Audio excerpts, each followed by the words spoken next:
আজকের টিউটোরিয়ালে simple and modern landing page এবং ফ্যান্সি কাস্টম কার্সর মেক করা শেখাবো শুধুমাত্র HTML, CSS and JavaScript use করে। এই টিউটোরিয়ালটি আপনি যদি মনোযোগ সহকারে দেখেন এবং বুঝেন তবে আপনার ওয়েব ডিজাইন স্কিলকে নেক্সট লেভেলে নিয়ে যেতে সহযোগিতা করবে। মনোযোগ দিয়ে দেখতে থাকুন এবং এই চ্যানেলটিকে সাবস্ক্রাইব করে পাশে থাকুন। প্রজেক্ট ফোল্ডারটিতে HTML এর বেসিক স্ট্রাকচারটি নিয়ে তার ভিতরে CSS ফাইল এবং একটি জাভাস্ক্রিপ্ট ফাইল লিংক আপ করে রেখেছি। সম্পূর্ণ ডিজাইনের জন্য একটি সেকশন নিয়ে নেব। তো সেকশন এবং এই সেকশনটির ক্লাস নেম থাকবে মেইন সেকশনটির ভিতরে একটি র্যাপার ডিপ নিয়ে নেব এবং এই ডিপটি আমাদের এই ওয়েবসাইটের কন্টেনার হিসেবে ব্যবহৃত হবে। আপনি এই এক্সাম্পলটির দিকে লক্ষ্য করুন। দেখুন এই ডিজাইনটির ডানে এবং বামে কিন্তু সম পরিমাণে হোয়াইট স্পেস রয়েছে, আর এটি হচ্ছে আমাদের ওয়েবসাইটের মেইন কন্টেনারের ভিতরে একটি হেডার ট্যাগ অ্যাড করে দিই। প্রথমে আমাদের ওয়েবসাইটের নেভিগেশন এবং লোগোটি অ্যাড করব। নেভিগেশন এবং লোগো অ্যাড করার জন্য আলাদা করে একটি ডিপ ক্রিয়েট করি এবং সেই ডিপটির ক্লাস নেম থাকবে ব্র্যান্ড নেম। লোগোটি অ্যাড করার জন্য প্রথমে একটি ডিপ নিয়ে নিই এবং এই ডিপটির ক্লাস নেম থাকবে লোগো। এখানে আমি H1 দিয়ে আমাদের লোগোটি অ্যাড করে দেব। তারপরে আমাদের এই নেভিগেশন মেনু অ্যাড করব। নেভিগেশন মেনুটি ন্যাপ ট্যাগের ভিতরে অ্যাড করব। ন্যাপের পরে দেব UL, তারপরে দেব LI এবং তারপরে দেব লিঙ্ক ট্যাগ। লিঙ্ক ট্যাগটিতে এস রেফারেন্স হিসেবে আমি হ্যাশট্যাগ অ্যাড করে দেব। যেহেতু এখানে 4টি লিঙ্ক রয়েছে, আমি 4টি লিঙ্ক নেওয়ার জন্য এটিকে কপি করে আরও 3বার পেস্ট করে দিই। প্রথম লিঙ্কটিতে টেক্সট অ্যাড করে দিই, নিউ কার্ডস, তারপরেরটি হবে ইউজড কার্ড এবং তারপরে সেল এবং সর্বশেষ এটি হবে কম্পেয়ার। এখন এই HTML ফাইলটিতে যে সকল এলিমেন্টগুলো অ্যাড করেছি সেগুলোকে আমি লাইভ সার্ভারে রান করি। লাইভ সার্ভারে রান করে আমরা দেখতে পাচ্ছি এখানে লোগো নেম, তারপরে রয়েছে আমাদের 4টি লিঙ্ক, তারপরে রয়েছে হিরো টেক্সট, প্যারাগ্রাফ এবং বাটন, ডান পাশে রয়েছে আমাদের কারের ইমেজটি। এই সবগুলো এলিমেন্ট আগে প্রথমে চলুন অ্যাড করে নিই। হিরো সেকশনটি অ্যাড করার জন্য একটি ডিপ ক্রিয়েট করি, হিরো টেক্সট ইনফো দিয়ে দেব। এখানে প্রথমে আমি টেক্সটের জন্য একটি ডিপ ক্রিয়েট করি এবং ডিপটির ক্লাস নেম দিয়ে দেব টেক্সট। তারপরে আমাদের হিরো টেক্সটটি অ্যাড করে দিই এবং এর নিচে দিয়ে দেব প্যারাগ্রাফ। প্যারাগ্রাফের টেক্সটটি কিন্তু বাম পাশ থেকে ডান পাশে চলে গেছে, এটি কিন্তু আমরা সম্পূর্ণরূপে দেখতে পাচ্ছি না। সম্পূর্ণরূপে দেখার জন্য এখানে ভিউতে ক্লিক করতে হবে এবং ওয়ার্ড র্যাপ করে দিতে হবে, তাহলে এই সম্পূর্ণ টেক্সটটিকে আমরা দেখতে পারবো। বাটনটি অ্যাড করার জন্য একটি লিঙ্ক ট্যাগ নিয়ে নেব ইনসাইট। এখন ডান পাশে ইমেজ অ্যাড করার জন্য আরও একটি ডিপ অ্যাড করে দিই। তো ডিপটির ক্লাস নেম দিয়ে দেবো ইমেজ এবং এই ইমেজটি অ্যাড করে দেব। ইমেজ দিয়ে SRC দিয়ে আমরা দেখতে পাচ্ছি এখানে এই প্রজেক্ট ফোল্ডারটিতে IMG ফোল্ডারের ভিতরে কিন্তু একটি কার PNG রয়েছে এবং আমাদের এই ব্যাকগ্রাউন্ড ইমেজের জন্য একটি ব্যাকগ্রাউন্ড ইমেজ রয়েছে। তো আমি এই কার PNGটি এখানে অ্যাড করব। তো এখানে অ্যাড করার জন্য প্রথমে আমাদের কী করতে হবে, ইমেজ ফোল্ডারটিতে এন্টার করতে হবে, তারপরে এই কার PNGটিতে ক্লিক করতে হবে। এখন কিন্তু টোটালি আমাদের ওয়েব পেজে যে সকল এলিমেন্টগুলো থাকবে সেই সবগুলো এলিমেন্ট অ্যাড হয়েছে। এই সম্পূর্ণ ইন্টারফেসটিকে CSS দিয়ে স্টাইল করব। তো CSS দিয়ে চলুন আগে স্টাইল করে নিই এবং এই CSS ফাইলটিতে আমাদের বেসিক যে সেটআপটি রয়েছে সেটি অ্যাড করে দিলাম। বেসিক সেটআপের প্রথমে রয়েছে ফন্ট স্টাইল ইনক্লুড করা। এখানে কিন্তু আমি পপ-ইন ফন্টসটি ইনক্লুড করে রয়েছি, যেটি হচ্ছে গুগল ফন্ট। এখন এখানে একটি ইউনিভার্সাল সিলেক্টর অ্যাড করেছি স্টার সাইন দিয়ে, যেটিতে মার্জিন 0 এবং প্যাডিং 0 দেওয়া হয়েছে। তারপরে রয়েছে লিঙ্ক ট্যাগ। এই লিঙ্ক ট্যাগটিতে আমি টেক্সট ডেকোরেশন নান, তারপরে কালার হোয়াইট দিয়েছি। কালার হোয়াইটটি আমি ডিসেবল করে দিই। ডিসেবল করে দিয়ে চলুন আমরা আমাদের ওয়েব ব্রাউজারটিতে যাই। ওয়েব ব্রাউজারটিতে গেলে আমরা দেখতে পাচ্ছি এই লিঙ্ক ট্যাগের নিচে যে আন্ডারলাইন ছিল পূর্বে, সেই আন্ডারলাইনটি কিন্তু উঠে গেছে। তারপরে এটিতে যদি আমি কালার হোয়াইট করে দিই, যেই লিঙ্ক ট্যাগগুলো আমি অ্যাড করেছি সেগুলো দেখা যাবে না। লিস্ট আইটেমের ভিতরে লিস্ট স্টাইল নান করে দিয়েছি। আর এই নান করে দেওয়ার কারণে কিন্তু আমাদের এই ওয়েব পেজে যে পূর্বে লিঙ্ক ট্যাগগুলো আমরা দেখতে পেয়েছিলাম সেখানে কিন্তু বাম পাশে ডট রয়েছিল, এই ডটগুলোকে ওঠানোর জন্য লিস্ট স্টাইল নান করা হয়েছে। এবং এখানে দেখুন র্যাপার রয়েছে। এই র্যাপারটি কিন্তু আমাদের ওই HTML ফাইলটিতে কন্টেনার হিসেবে আমরা ইউজ করেছি। এই র্যাপারটির ভিতরে রয়েছে উইথ 75%, অর্থাৎ আমাদের ওয়েব ব্রাউজারে যতটুকু উইথ থাকবে সেই সম্পূর্ণ উইথ থেকে 75% উইথ সে তার জায়গা দখল করে নেবে এবং বাকি 25% ডান পাশে এবং বাম পাশে সমপরিমাণে হোয়াইট স্পেস থাকবে। যদি আমি মার্জিন অটোটি ডিসেবল করে দিই তাহলে আমাদের ওয়েব পেজের এলিমেন্টগুলো বাম পাশ থেকে শুরু হবে। মার্জিন অটো দেওয়ার ফলে আমাদের ওয়েব পেজের এলিমেন্টগুলো একদম অটোমেটিক্যালি সেন্টার্ড হয়ে যাচ্ছে। ওয়েবসাইটে ব্লকের মাধ্যমে যে সকল এলিমেন্ট আমরা অ্যাড করি সেই সব ব্লকের বাইরে যদি কোনো এলিমেন্ট চলে যায় সেই এলিমেন্টগুলোকে সম্পূর্ণরূপে হিডেন করে রাখবে এই ওভারফ্লো হিডেন প্রপার্টিটি। তারপরে রয়েছে ওয়েবসাইটের বডি, তারপরে ওভারফ্লো হিডেন। এটির প্রয়োজন নেই যেহেতু আমরা পূর্বে ইউজ করেছি, তো এটি কেটে দিলাম। এবং তারপরে রয়েছে ফন্ট ফ্যামিলি পপ-ইনস। ফন্ট ফ্যামিলি পপ-ইনস আমি এখানে কিন্তু ইম্পোর্ট করে রেখেছিলাম, আর এই পপ-ইন ফন্টটি আমাদের ওয়েবসাইটের ডিফল্ট ফন্ট হিসেবে ব্যবহৃত হবে এবং প্রত্যেকটি এলিমেন্টের লাইন হাইট 1.5 দিয়ে দিয়েছি। ওয়েবসাইটের এলিমেন্টগুলোকে স্টাইলাইজ করার জন্য প্রথমে আমাদের ব্যাকগ্রাউন্ড ইমেজটি অ্যাড করতে হবে এবং আদার যে সকল প্রপার্টি রয়েছে সেগুলো অ্যাড করে দিই। সেগুলো অ্যাড করার জন্য আমাদের যে মেইন সেকশনটি রয়েছে এই ক্লাসটিকে আমি কপি করে সিএসএস ফাইলটিতে গ্র্যাব করব। মেইন সেকশনটির হাইট দিয়ে দেবো 100 ভিউপোর্ট হাইট, অর্থাৎ আমাদের এই ওয়েব ব্রাউজারের ভিউপোর্ট হাইট যতটুকু থাকবে সেই সম্পূর্ণ হাইট জুড়েই এই ওয়েবসাইটের এলিমেন্টটুকু থাকবে। তো ব্যাকগ্রাউন্ড ইমেজ অ্যাড করার জন্য দিয়ে দেবো ইউআরএল দিয়ে আইএমজি ফোল্ডারের ভিতরে রয়েছে আমাদের এই ব্যাকগ্রাউন্ড ইমেজটি। এই ব্যাকগ্রাউন্ড ইমেজটিতে আমি নো রিপিট অ্যাড করে দিলাম। ওয়েব ব্রাউজারে গেলে আমরা দেখতে পাচ্ছি এই ব্যাকগ্রাউন্ডটি কিন্তু অ্যাড হয়েছে, কিন্তু এই ব্যাকগ্রাউন্ডটি সম্পূর্ণ প্রপারলি অ্যাড হয়নি। অ্যাড না হওয়ার কারণ হচ্ছে আমাদের ওয়েবসাইটের ভিউপোর্ট হাইটের সাথে এই ব্যাকগ্রাউন্ড ইমেজটির সাইজ অ্যাডজাস্ট করছে না। তো সেটি অ্যাডজাস্ট করার জন্য এখানে দিয়ে দেবো ব্যাকগ্রাউন্ড সাইজ আমি দিয়ে দেবো কভার, তাহলে এই সম্পূর্ণ ওয়েবসাইটের ভিউপোর্ট হাইট জুড়ে এই ওয়েব ইমেজটি ইনক্লুড হয়ে যাবে। এখন এই ওয়েবসাইটে যে লিঙ্কগুলো রয়েছে সেই লিঙ্কগুলো সহ এই টেক্সটগুলো কিন্তু দেখা যাচ্ছে না। এই লিঙ্কগুলোকে আমি কালার হোয়াইট করে দিই। পূর্বে এটি কিন্তু আমি ডিসেবল করে রেখেছিলাম, তো এটির কালার আমি হোয়াইট করে দিলাম। হোয়াইট করে দিলে এই লিঙ্কগুলো কিন্তু হোয়াইট হয়ে যাবে। দেখুন হোয়াইট হয়ে গেছে। যেহেতু ওয়েবসাইটের ব্যাকগ্রাউন্ডটি ডার্ক ব্যাকগ্রাউন্ড, তাই এই ওয়েবসাইটের সবগুলো টেক্সটকে আমি হোয়াইট করে দিই। হোয়াইট করে দেওয়ার জন্য এই বডিটিতে আমি একটি ফন্ট কালার অ্যাড করে দিব। কালার আমি হোয়াইট দিয়ে দিই।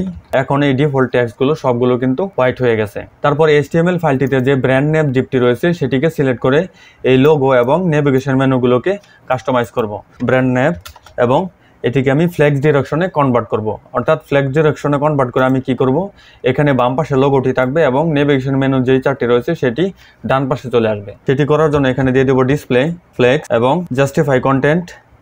স্পেস বিটুইন দিয়ে দিলে আমাদের লোগোটি বাম পাশে থাকবে এবং নেভিগেশন মেনুটি ডান পাশে চলে আসবে। লোগো এবং নেভিগেশন মেনুটিকে হরাইজন্টালি সেন্টার্ড করে দেব। তো সেন্টার্ড করার জন্য এখানে দিয়ে দেব অ্যালাইন আইটেমস সেন্টার। এটি অ্যাড করে দিলে লোগো এবং নেভিগেশন মেনুটি হরাইজন্টালি সেন্টার্ড হয়ে যাবে। লোগো ক্লাসের ভিতরে কিন্তু আমাদের এই H1 এলিমেন্টটি রয়েছে, অর্থাৎ এটি লোগো। তো আমি এখানে লোগোটিকে সিলেক্ট করে নেই, লোগো এবং H1। তো লোগোটিতে আমি প্যাডিং অ্যাড করে দেব। প্যাডিং টপ বটম দিয়ে দেবো 10 পিক্সেলস এবং লেফট অ্যান্ড রাইট 20 পিক্সেলস। এটিতে একটি ব্যাকগ্রাউন্ড অ্যাড করে দেবো। ব্যাকগ্রাউন্ডে অলরেডি ডার্ক রয়েছে, চলুন দেখে নিই আগে। এখানে দেখুন লোগোটিতে কিন্তু ব্যাকগ্রাউন্ড অ্যাড হয়েছে, ব্যাকগ্রাউন্ড কিন্তু ডার্কে রয়েছে। তো ব্যাকগ্রাউন্ডটি ডার্ক না দিয়ে একটু অন্য কালার দিয়ে দিই। প্যাডিং সহ ব্যাকগ্রাউন্ডটি কিন্তু অ্যাড হয়েছে। এখানে লোগোটির ব্যাকগ্রাউন্ডের যেই কালারটি রয়েছে এই কালারটি আমি এই কালারে নিয়ে ইউজ করতে যাচ্ছি। তো সেজন্য কী করতে হবে, আমি কালার পিকারটি ইউজ করব। কালার পিকারটি ইউজ করে এখানে কালারটি সিলেক্ট করে নেব। সিলেক্ট করে এখানে ব্যাকগ্রাউন্ড কালার কোডটি অ্যাড করে দেবো। চলুন দেখে নিই ব্যাকগ্রাউন্ডটির কালার চেঞ্জ হয়েছে কিনা। দেখুন এই ব্যাকগ্রাউন্ডটির কালার কিন্তু কার্টির স্কিন কালার নেই হয়ে গেছে। তো এটিকে আরও একটু ডার্ক করে দিই। তো ডার্ক করার জন্য এখানে দিয়ে দেব এই কালার দিয়ে নিলাম। তারপরে প্যাডিং টপ দিয়ে দেবো 40 পিক্সেলস। টেক্সট ট্রান্সফর্ম দিয়ে দেবো আপার কেস দিয়ে চলুন দেখে নিই কীরকম আসে। এখন এই প্রত্যেকটি লেটারের মাঝখানে একটু স্পেস নিয়ে নেব। তো স্পেস নেওয়ার জন্য এখানে আমরা লেটার স্পেসিং ইউজ করব। তো লেটার স্পেসিং 2 পিক্সেলস দিয়ে দিই। 2 পিক্সেলস দিয়ে দিলে এখানে একটু স্পেস নিয়ে নেবে। এই লোগোটির উপরে কিন্তু একটু হোয়াইট স্পেস রয়েছে, অর্থাৎ ডার্ক ব্যাকগ্রাউন্ডটি দেখা যাচ্ছে। তো সেটি যাতে করে না দেখা যায় সেজন্য আমাদেরকে এটির পজিশন ফিক্স করে দিতে হবে। তো পজিশন ফিক্স করে দেওয়ার জন্য এটির পজিশন দিয়ে দেবো অ্যাবসোলুট। টপ মার্জিন দিয়ে দেবো 0। তো টপ মার্জিন 0 দিলেই এটি উপরে চলে যাবে। দেখুন উপরে কিন্তু চলে এসেছে। তারপরে আমি কাজ করব এই নেভিগেশন মেনুটি নিয়ে। ন্যাবের ভিতরে রয়েছে ইউএল, তারপরে রয়েছে এলআই। তো এই এলআইটিকে আমি আগে প্রথমে সিলেক্ট করে নিই। এলআইটিকে সিলেক্ট করার জন্য এখানে দিতে হবে ন্যাব, ইউএল, এলআই। ওয়েব ব্রাউজারটিতে আমরা লক্ষ্য করলে দেখতে পাচ্ছি এই চারটি মেনু কিন্তু উপরে নিচ রয়েছে। এক লাইনে করে দেওয়ার জন্য আমাদেরকে কী করতে হবে, এখানে ডিসপ্লে অ্যাড করে দিতে হবে। ডিসপ্লে এটিকে ইনলাইন ব্লক করে দেব। এখন যদি যাই এই প্রত্যেকটি কিন্তু এক লাইনে চলে এসেছে। এখন আমি নেভিগেশন মেনুগুলোকে আরেকটু নিচে নামিয়ে দিই। মার্জিন টপ 10 পিক্সেলস দিয়ে দিলে আমাদের এই প্রত্যেকটি মেনু একটু নিচে চলে আসবে। নিচে চলে আসার পরে এই মেনুগুলোর প্রত্যেকটি লিঙ্ক ট্যাগকে সিলেক্ট করব। ন্যাব, ইউএল, এলআই লিঙ্ক ট্যাগ দিয়ে আমি এখানে দিয়ে দেবো মার্জিন। এই ওয়েব পেজটিতে কয়টি মেনু রয়েছে আমরা কিন্তু সম্পূর্ণভাবে লক্ষ্য করতে পারছি না। তো লক্ষ্য করার জন্য আমাদের প্রত্যেকটি মেনুর ডানে বামে স্পেস নিয়ে নিতে হবে। টপ বটম 0 পিক্সেলস এবং লেফট অ্যান্ড রাইট 10 পিক্সেলস। দেখুন এখন কিন্তু প্রপারলি আমরা প্রত্যেকটি লিঙ্ক সম্পূর্ণভাবে নোটিস করতে পারছি। এখন এই প্রত্যেকটি টেক্সটকে আপার কেস করে দেবো। টেক্সট ট্রান্সফর্ম আপার কেস, একটু লেটার স্পেস নিয়ে নেই। লেটার স্পেস আমি 1 পিক্সেলস নিয়ে নেব এবং এটির হোয়াইট কালারটির বদলে অন্য একটি কালার অ্যাড করে দিলাম। এই কালারটি চেঞ্জ হয়ে গেছে এবং লেটারগুলো আপার কেস হয়ে গেছে। লোগো এবং নেভিগেশন মেনুগুলো একদম ওয়েব ব্রাউজারের উপরে রয়েছে। এটিকে আর একটু নিচে নামিয়ে দেব। তো নিচে নামিয়ে দেওয়ার জন্য আমাদের যে ব্র্যান্ড নেম ডিপটি রয়েছে সেটিতে যাব। ব্র্যান্ড নেম যে ডিপটি রয়েছে সেটিতে গিয়ে মার্জিন টপ দিয়ে দেব। মার্জিন টপ 40 পিক্সেলস অ্যাড করে দিলাম। এটি কিন্তু এখন আরও একটু নিচে চলে আসবে, এখন কিন্তু সুন্দর দেখা যাচ্ছে। হিরো টেক্সট যেটি রয়েছে সেটি কিন্তু আমাদের লোগোটি নিচে চলে গেছে, এটিকে আরেকটু নিচে নামিয়ে দেব। নিচে নামানোর জন্য HTML ফাইলটিতে চলুন আগে দেখে নেই।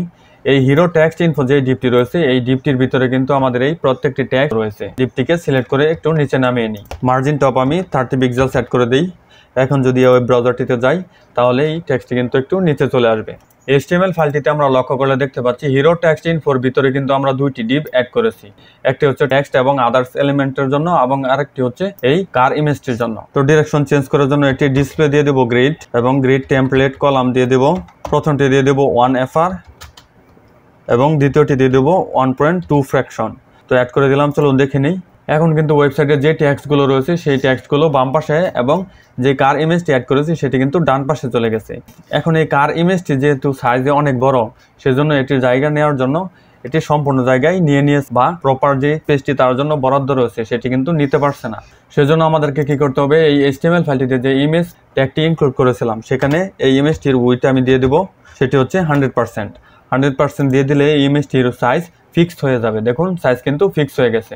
এখন এই টেক্সটটিকে আমি আরও একটু নিচে নামিয়ে দেব। তো টেক্সটটিকে নিচে নামানোর জন্য হিরো টেক্সট ইনফো এর ভিতরে কিন্তু টেক্সট টিপটি রয়েছে। মার্জিন টপ দিয়ে দেবো 85 পিক্সেলস।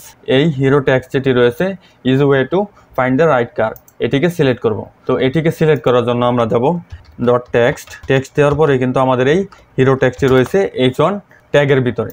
তো চলুন আগে দেখে নিই, হিরো টেক্সটটি কিন্তু H1 ট্যাগের ভিতরে রয়েছে।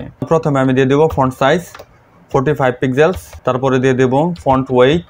তো ফন্ট ওয়েট আমি 600 দিয়ে দেবো এবং লেটার স্পেস দিয়ে দেবো 2 পিক্সেলস। চলুন দেখে নেই। দেখুন এই ওয়েবসাইটের যে হিরো টেক্সটটি রয়েছে সেটি কিন্তু কাস্টমাইজ হয়ে গেছে, অর্থাৎ এটির সাইজ চেঞ্জ হয়েছে, মাঝখানে লেটার স্পেস নিয়েছে এবং ফন্ট ওয়েটও 600 নিয়েছে। এখন এই প্যারাগ্রাফটিকে সিলেক্ট করব। তো প্যারাগ্রাফটিকে সিলেক্ট করার জন্য এই টেক্সট ক্লাসের ভিতরে কিন্তু একটি প্যারাগ্রাফ রয়েছে। তো এটিকে ঠিক সেমভাবে আমরা H1টিকে সিলেক্ট করার মতো সিলেক্ট করে নেব। এটিকে সিলেক্ট করার জন্য এটিকে কপি করে নিলাম, এখানে দিয়ে দেবো P। এই প্যারাগ্রাফটিতে ফন্ট সাইজ দিয়ে দেবো 19 পিক্সেলস, ফন্ট ওয়েট দিয়ে দেবো 300 এবং লেটার স্পেসিং দিয়ে দেবো 1 পিক্সেলস। চলুন দেখে নেই। দেখুন এটি কিন্তু চেঞ্জ হয়ে গেছে। এখন এটির কালার আমি আরও একটু চেঞ্জ করে দেব। তো কালার CCC দিয়ে দিলে এটির কালারটি হোয়াইটের বদলে আরেকটু ডার্কে চলে আসবে। এখন কিন্তু আমরা দেখতে পাচ্ছি যে হিরো টেক্সটের সাথে একদম নিচেই কিন্তু আমাদের এই প্যারাগ্রাফটি রয়েছে, একটু মাঝখানে স্পেস নেওয়া দরকার। তো মাঝখানে একটু স্পেস নিয়ে নিই। তো মার্জিন টপ নিয়ে নেব 25 পিক্সেলস নিয়ে নিই মার্জিন টপ। এখন একটু সুন্দর দেখা যাবে আগের চাইতে। তারপরে এই বাটনটিকে সিলেক্ট করব। তো প্রথমে এই বাটনটিকে সিলেক্ট করে নিই। তো বাটনটিকে সিলেক্ট করার জন্য টেক্সট ডিপটিকে সিলেক্ট করে নিলাম, সিলেক্ট করে অ্যাঙ্কর ট্যাগ। এই ডিপটির ভিতরে কিন্তু আমাদের এই বাটনটি রয়েছে। CSS ফাইলে লিঙ্ক ট্যাগ এ দিয়ে সিলেক্ট না করে HTML ফাইলটিতে গিয়ে এই বাটন ট্যাগটি যেটি আমরা বাটনে রূপান্তর করব সেটিতে একটি আইডি অ্যাড করে দিই। তো আইডি এবং আইডিটি নেম দিয়ে দেবো অ্যাকশন। এখন এই আইডিটিকে সিলেক্ট করব আমাদের এই CSS ফাইলটিতে। তো আইডিটির ক্লাস নেম দিয়ে দিই অ্যাকশন। ইনসাইড টেক্সট যেটি রয়েছে সেটিকে আর একটু নিচে নামিয়ে দিই। তো এখানে মার্জিন টপ দিয়ে দেবো 25 পিক্সেলস। এখন এই টেক্সটটি কিন্তু একটু নিচে নেমে আসার কথা, এখন কিন্তু এখানে নিচে নামছে না। তার কারণ হচ্ছে আমরা HTML ফাইলে যে সকল লিঙ্ক ট্যাগ অ্যাড করি সেই প্রত্যেকটি লিঙ্ক ট্যাগই কিন্তু ইনলাইন এলিমেন্ট, এটিকে ব্লক এলিমেন্টে রূপান্তর করতে হবে। তো ব্লক এলিমেন্টে রূপান্তর করার জন্য এখানে দিয়ে দেবো ডিসপ্লে ব্লক দিয়ে দেবো, এটি নিচে নেমে আসবে। দেখুন নিচে নেমে এসেছে। তো আগে এই বাটনটিতে একটু প্যাডিং অ্যাড করি, ব্যাকগ্রাউন্ড অ্যাড করি, তাহলে আমরা প্রপারলি সবটুকু বুঝতে পারবো। এখানে প্যাডিং অ্যাড করি, টপ বটম 6 পিক্সেলস এবং লেফট অ্যান্ড রাইট 12 পিক্সেলস। তারপরে এখানে ব্যাকগ্রাউন্ড অ্যাড করব। এখানে ব্যাকগ্রাউন্ড কালার হিসেবে আমি যে লোগোটির নিচে যে ব্যাকগ্রাউন্ড কালারটি দিয়েছিলাম সেটিকে অ্যাড করে দেবো। এটিকে কপি করে নেই, কপি করে এখানে পেস্ট করে দিলাম। পেস্ট করে দিলেই আমরা এখানে ব্যাকগ্রাউন্ড কালারটি দেখতে পারবো। দেখুন এখন এটির উইথ আমি কমিয়ে দেব। তো উইথ 20%, এখন কিন্তু উইথ 20% নিয়েছে। এই টেক্সটটি কিন্তু বাম পাশে রয়েছে, এটিকে সেন্টার করে দেব। Text align centre. এখন এই টেক্সটটি সেন্টারে চলে আসবে। বাটনটির উইথ আমি আর একটু বাড়িয়ে দিই, 20% না দিয়ে 30% দিয়ে দেব এবং এই বাটনটিতে বর্ডার রেডিয়াস অ্যাড করে দেব। বর্ডার রেডিয়াস আমি 50 পিক্সেলস দিয়ে দিলাম। চলুন দেখে নেই। এখন কিন্তু বাটনটি প্রপার সাইজে চলে এসেছে। এখানে আরো একটি বিষয় রয়েছে, সেটি হচ্ছে এই হিরো টেক্সট যেখানে রয়েছে এটির উপরে কিন্তু আমাদের এই কার ইমেজটি চলে গেছে। এটিকে একদম প্রপার লেভেলে নিয়ে আসবো। লেভেলে নিয়ে আসলে আমাদের ওয়েব পেজটি আরো একটু সুন্দর দেখা যাবে। ডট ইমেজ ডিপ এবং ইমেজটিকে সিলেক্ট করে নিলাম এবং মার্জিন টপ আমি 60 পিক্সেলস নিয়ে নেব। 60 পিক্সেলস নিয়ে নিলেই ইমেজটি আরো একটু নিচে চলে আসবে। আর একটি বিষয় যেটি বাকি আছে সেটি হচ্ছে আমাদের এই বাটনটিতে হোভার করলে একটি ইফেক্ট আসবে, তো সেই ইফেক্টটি অ্যাড করে নিই। তো হোভার ইফেক্টটি অ্যাড করে নেওয়ার জন্য এই বাটনটিকে সিলেক্ট করে নিই। সিলেক্ট করে এখানে দিয়ে দেবো হোভার এবং এখানে ট্রান্সফর্ম প্রপার্টি ইউজ করব। ট্রান্সলেট এক্স ইউজ করব। এক্স দিয়ে এখানে 20 পিক্সেলস দিয়ে দেবো। এখন ইনসাইড বাটনটিতে যদি হোভার করি তাহলে এটা একটু ডান পাশে চলে আসছে। তো এটিকে একটু কুল ইফেক্ট অ্যাড করার জন্য ট্রানজিশন ডিউরেশনটি অ্যাড করে দিতে হবে। ট্রানজিশন ডিউরেশনটি আমাদের এই মেইন এলিমেন্ট যেটি রয়েছে সেটিতে অ্যাড করে দেব। ট্রানজিশন 0.3s ইজ দিয়ে দিলাম। চলুন দেখে নেই। এখন যদি এটিতে হোভার করি 0.3 সেকেন্ডের মধ্যে কিন্তু এটি প্রপারলি তার ইফেক্টটি অ্যাপ্লাই করছে। আমাদের আজকের প্রজেক্টের ওভারঅল ডিজাইন যেটি সেটি কমপ্লিট হয়েছে। এই ভিডিওর সবচেয়ে ইন্টারেস্টিং পার্ট হচ্ছে এই কাস্টম কার্সর মেক করা। চলুন এই কাস্টম কার্সরটি মেক করে নিই। HTML ফাইলটিতে সবার নিচে আমি একটি ডিপ ক্রিয়েট করব। এই ডিপটির ক্লাস নেম থাকবে কার্সর। এখন এই কার্সরটিকে আমি এই CSS ফাইলে ইনক্লুড করব। ক্লাস নেমটি সিলেক্ট করে নিই কার্সর। এটিতে পজিশন অ্যাড করে দেব। পজিশন অ্যাবসোলুট, টপ 0 পিক্সেলস দিয়ে দিলাম, উইডথ দিয়ে দেব 30 পিক্সেলস। যাতে করে এটি একটি পারফেক্ট স্কোয়ার শেপে আসে সেজন্য এটির হাইটও অ্যাড করে দেব 30 পিক্সেলস। কাস্টম কার্সরের জন্য যেই ডিপটি অ্যাড করেছি এই CSS ফাইলটিতে স্টাইলাস করার পরেও এখানে অ্যাড হচ্ছে না। এটিতে একটি বর্ডার অ্যাড করে দিই। বর্ডারটি অ্যাড করে দিলেই আমরা এই কাস্টম কার্সরটি দেখতে পারবো। বর্ডারটি দিয়ে দেব 1 পিক্সেল সলিড হোয়াইট। চলুন দেখি। এখন কিন্তু আমরা দেখতে পাচ্ছি এই বাম কর্নারে আমাদের এই কাস্টম কার্সরটি অ্যাড হয়েছে। কার্সরটি স্কোয়ার শেপে রয়েছে। এটিকে সার্কেল করে দেব। বর্ডার রেডিয়াস 50 পিক্সেলস দিয়ে দিই। এটি সার্কেলে চলে আসবে। এখানে বর্ডার আমি 1 পিক্সেলস না দিয়ে 3 পিক্সেলস দিয়ে দিই, তাহলে এই বর্ডারটি আরেকটু মোটা হয়ে যাবে। এখন এই কার্সরটিকে একদম লাইভ করে দেব। যেমনটা এখানে আমরা দেখতে পাচ্ছি এই কার্সরটি কিন্তু ইনফিনিটলি একদম শ্রিঙ্ক করছে অথবা ছোট বড় হচ্ছে। তো এটি করার জন্য কি ফ্রেম অ্যাড করি। তো কি ফ্রেম সেই অ্যানিমেশনটির আইডেন্টিফায়ার নেমটি দিয়ে দেব অ্যানিমেশন এবং এর ভিতরে দিয়ে দেব। তো আমাদের এই অ্যানিমেশনটি কোথা থেকে শুরু হবে সেটি অ্যাড করে দেই ফ্রম। এটিতে আমি ট্রান্সফর্ম প্রপার্টি ইউজ করব, ট্রান্সফর্ম, এবং এটি স্কেল অ্যাড করে দেব। আমাদের ওয়েবসাইটে যে সকল এলিমেন্ট আমরা অ্যাড করি সেই সবগুলো এলিমেন্টের স্কেল থাকে ডিফল্টভাবে 1। তো এটি আমি 1 থেকে শুরু করব আমাদের এই অ্যানিমেশনটি। 2 অ্যাড করে দেই। 2তে আমি দিয়ে দেব ট্রান্সফর্ম এবং এটিতেও স্কেল অ্যাড করব। স্কেল অ্যাড করে এটি আমি দিয়ে দেব 0.7, অর্থাৎ ডিফল্ট স্কেল 1-এর একটু কম। তো এখন এটি চলুন দেখি কাজ করে কিনা। এটি কিন্তু কাজ করছে না। এই আইডেন্টিফায়ার নেম যেটি আমরা অ্যানিমেশন দিয়েছি সেটি এখানে কপি করে নিয়ে কার্সরটির ভিতরে অ্যাড করে দেব। তো এখানে দিয়ে দেব অ্যানিমেশন এবং আইডেন্টিফায়ার নেম দিয়ে দেব অ্যানিমেশন। এই অ্যানিমেশনটি 0.5 সেকেন্ড সময় নিয়ে এটি কাজ করবে। চলুন দেখি আমাদের অ্যানিমেশনটি কাজ করছে কিনা। দেখুন এটি কিন্তু কাজ করছে, একবার কিন্তু কাজ করেছে। এখন যদি আমি আবার রিলোড করি, রিলোড করলে আপনি লক্ষ্য করতে পারবেন। দেখুন একবার কিন্তু এটি কাজ করছে। যাতে করে এটি একবার কাজ না করে ইনফাইনাইটলি অর্থাৎ লুপিং আকারে চলতে থাকে সেটি অ্যাড করে দেব। সেটি অ্যাড করে দেওয়ার জন্য এখানে দিয়ে দেব ইনফাইনাইট। এখন চলুন দেখে নেই। তো ইনফাইনাইটলি অ্যাড করে দেওয়ার ফলে আমরা দেখতে পাচ্ছি এই কার্সরটি কিন্তু পর্যায়ক্রমিকভাবে পুনরায় কাজ করছে। অ্যানিমেশনটিকে আরেকটু স্মুথ করার জন্য আমাদেরকে এখানে আরও একটি ভ্যালু অ্যাড করে দিতে হবে, সেটি হচ্ছে আল্টারনেট অ্যাড করে দিলে এটি পারফেক্টলি দেখুন এখন কাজ করছে। এখন কিন্তু এই কার্সরটি স্মুথলি সিঙ্ক আপ ডাউন করছে। সবচাইতে মজার কাজ যেটি হচ্ছে সেটি হচ্ছে আমাদের এই যে মাউস কার্সরটি আমি যখন মুভ করার সাথে সাথে যাতে করে এই কার্সরটি আমাদের এই মাউস কার্সরের পিছনে পিছনে চলে আসে বা মাউস কার্সরটিতে পজিশন নিয়ে নেয়। তো সেটি অ্যাড করার জন্য আমাদেরকে জাভাস্ক্রিপ্ট ইউজ করতে হবে। এখন আমি জাভাস্ক্রিপ্ট ফাইলটিতে যাব। এই ফাইলটিতে গিয়ে একটি ভেরিয়েবল ক্রিয়েট করব কনস্ট।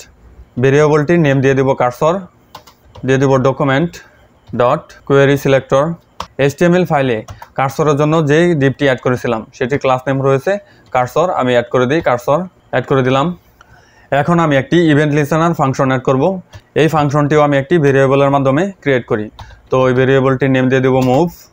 আমাদের যে কার্সরটি আমরা অ্যাড করেছি সেটি আমি সিলেক্ট করে নেব cursor dot add event listener এবং ইভেন্টটির নেম দিয়ে দেব মাউস মুভ। একটি অ্যারো ফাংশন ক্রিয়েট করি।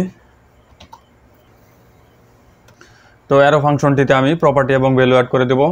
প্রথমে কার্সরটি ডিসপ্লে টাইপ দিয়ে দেব। তো cursor dot style dot display আমি এটি ডিসপ্লে টাইপ দিয়ে দেব ব্লক। এখানে একটি প্যারামিটার অ্যাড করে দেই। তারপরে এখানে আমাদের কার্সরটি মুভ করব, যখন মুভ করলে যাতে পারফেক্টলি কাজ করে সেজন্য এখানে অ্যাড করে দেব স্টাইল ডট টপ। টপ দেওয়ার পরে এখানে দেব ই ডট আমাদের যে প্যারামিটারটি অ্যাড করেছিলাম ই পেজ ওয়াই প্লাস দিয়ে দেব। আমরা যখন মাউস মুভ করি তখন পিক্সেল আকারে আমাদের প্রত্যেকটি মাউস মুভ কাউন্ট হয়, সেজন্য এখানে দিয়ে দেব পিক্সেলস। তারপরে এটিকে কপি করে নিচে আবার পেস্ট করে দিই। এখানে দিয়ে দেব left page x, page y direction এবং পেজ এক্স ডিরেকশন যেটি রয়েছে সেটি হচ্ছে আমাদের ওয়েব ব্রাউজারের। এখানে এই ওয়েব পেজটিতে যদি লক্ষ্য করেন তাহলে এটি হচ্ছে আমাদের পেজ এক্স ডিরেকশন এবং উপরে নিচে যে ডিরেকশনটি রয়েছে সেটি হচ্ছে ওয়াই ডিরেকশন।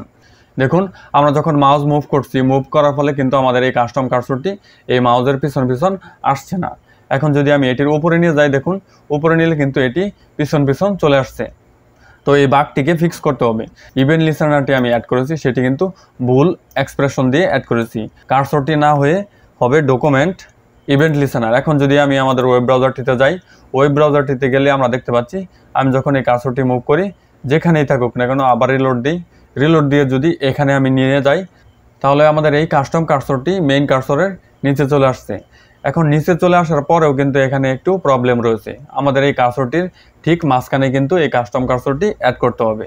তো কাস্টম কার্সরটি একদম মাঝখানে আনার জন্য আমাদেরকে কি করতে হবে, আমরা যখন সিএসএস ফাইলটিতে এই কাস্টম কার্সরটির উইডথ এবং হাইট দিয়েছিলাম সেটি হচ্ছে 30 পিক্সেলস এবং 30 পিক্সেলস। পেজ ওয়াই ডিরেকশনে আমি -50 করে দেব এবং পেজ এক্স ডিরেকশনে -50 করে দেব। চলুন এখন ওয়েব ব্রাউজারটিতে যাই। ওয়েব ব্রাউজারটিতে গেলে এখন দেখুন আমি কিন্তু কার্সরটি মুভ করলে এই কার্সরটির একদম রাইট পজিশনে কিন্তু কাস্টম কার্সরটি এখন তার পজিশন নিয়ে নিয়েছে। মেইন কার্সরটি মুভ করলে আমাদের এই কাস্টম কার্সরটি কিন্তু স্মুথলি মুভ করছে না। তো এই কার্সরটিকে স্মুথলি কাজ করানোর জন্য আমাদেরকে ট্রানজিশনের আরও একটি প্রপার্টি ইউজ করতে হবে। তো এখানে দিয়ে দেবো ট্রানজিশন ডিউরেশন। ডিউরেশন দিয়ে আমি এটি 400 মিলিসেকেন্ড দিয়ে দিলাম। এখন চলুন ওয়েব ব্রাউজারটিতে গিয়ে দেখি ঠিকঠাক কিন্তু এটি কাজ করছে না।